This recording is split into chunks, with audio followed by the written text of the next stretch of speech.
All right, y'all. You know what it is. Excuse me. Wow. Out here with another video. And today I got this video sent. No, this one that wasn't sent. I actually saw this one. I guess some kids broke into a house and hey, got a couple hot ones, and unfortunately they're no longer with us. So I guess there's some controversy going on with this. I'm not sure why. So we're gonna look at it and see what's up.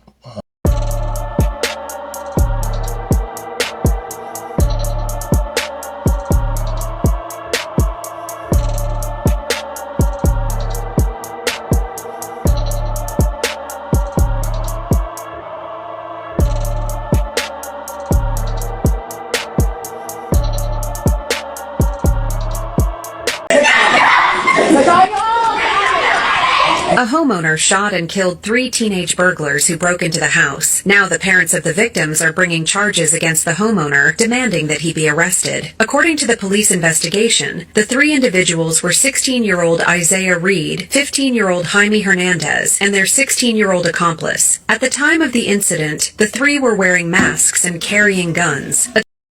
Boss. So first and foremost, 16 and 15-year-olds breaking into a house.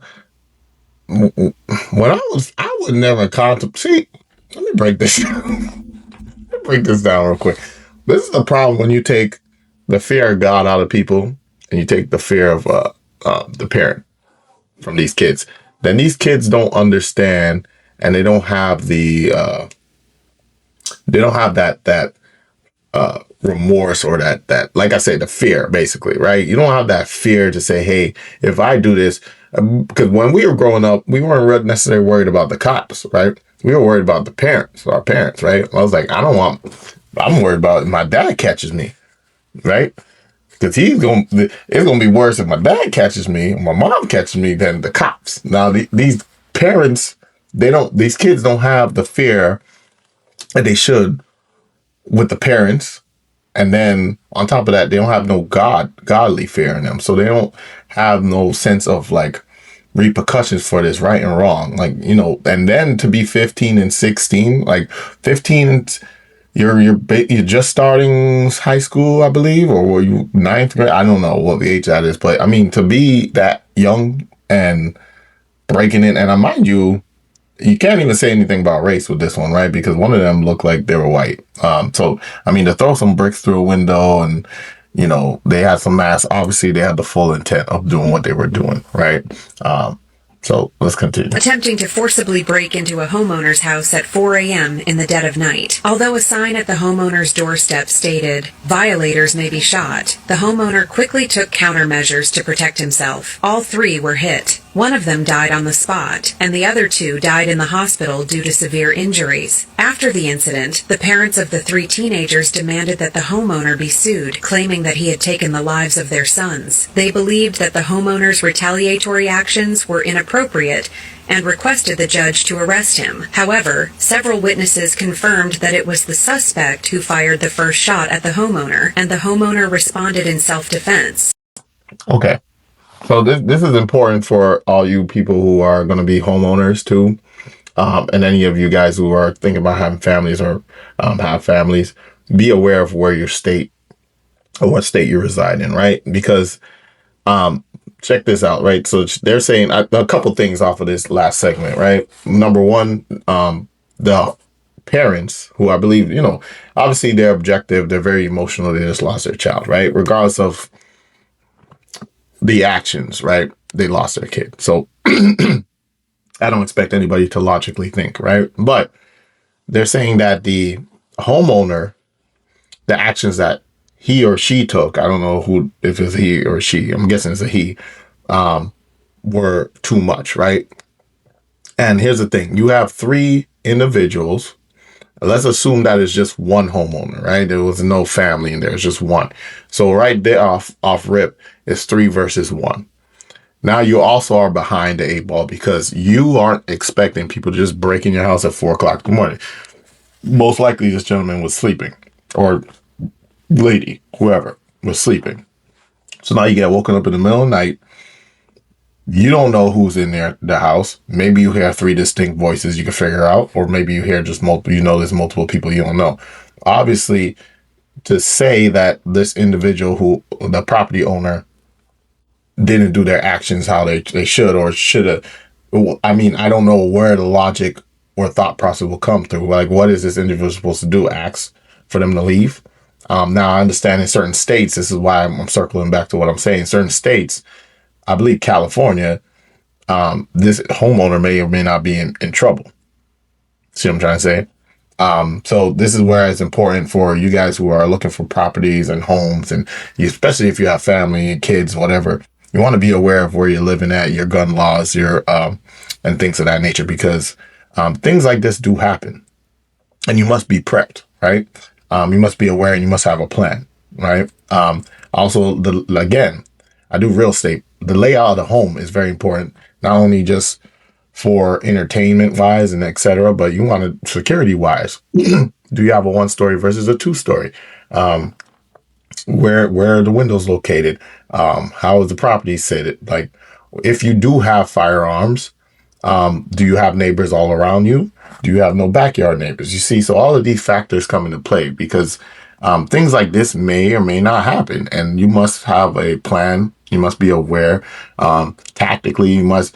And I know it's an uncomfortable topic, but this is just the times that we are living in, right? You have individuals like these young 50. I mean, for this to happen, if this was, God forbid, to happen anywhere for me, like, I would feel bad just because of the ages of these individuals. But again, you don't feel bad because their mind is not fully developed. But again, you're at the age where logic should come in and you should debate. I think these individuals was just making a emotional decision. They probably, wanted to do something. Back in the day, excuse me. Back in the day, all we did was stole street signs. Okay, that's what we did. Maybe do some egging. That's it. I would never thought in my day that to go into somebody's house and run up in somebody's house, period. I'm very curious to see like what state this is in, because, you do something like this in Florida, I believe Arizona, they have very pro-gun laws. Texas, we already know that wouldn't have been the smartest decision anyway. But let's finish up here and send y'all on your way. The police also reached the conclusion, based on the self-defense laws of Georgia and the Stand Your Ground Act, that the homeowner's actions were within the bounds of legitimate self-defense. Yeah, I mean, Georgia, I wouldn't take no chances either. Like, you're running up into somebody's house. To me, how I was taught is you should assume everybody is armed. You should assume everybody is armed and dangerous. You should also just be respectful. I mean, this type of behavior right here, it's crazy to me because, you got 3 individuals here that had their whole life ahead of them. And they made a bad decision, and that decision cost them the rest of their life. And so this is why I say again, you need to take the fear of God into the situation. They need to, because in the book of Job, it talks clearly about that, that fearing God is wisdom, and to turn from evil is the beginning of understanding. So to have these individuals, and of course the parents, my condolences, but had they feared you guys as parents and had they feared God, they wouldn't even been close to doing this, period. So it's unfortunate, but what can you do? You just use this as an example, and this is how real wisdom is. You look at other people's mistakes and their wrongs, and you do better for yourself. So hopefully these families can do some type of recovery and some type of healing. But, you guys use this as an example. Make sure you talk to your kids. Make sure they're aware of the repercussions. And, you don't spare that rod. You rather tag their ass than the cops or somebody else. Right? So that's about it for this one. But hopefully y'all enjoyed. Let me know in the comments what you think. Do you think that this individual did the right thing by, defending his house or her house? Do you think it's the parents' fault? Do you think it's the state's fault? Who do you point the finger at? Because again, keep in mind, these kids were 15 and 16, so their brain is not fully developed yet, right? So it's easy to point the finger at these individuals, but let me know what y'all think in the comments. Until next one, peace.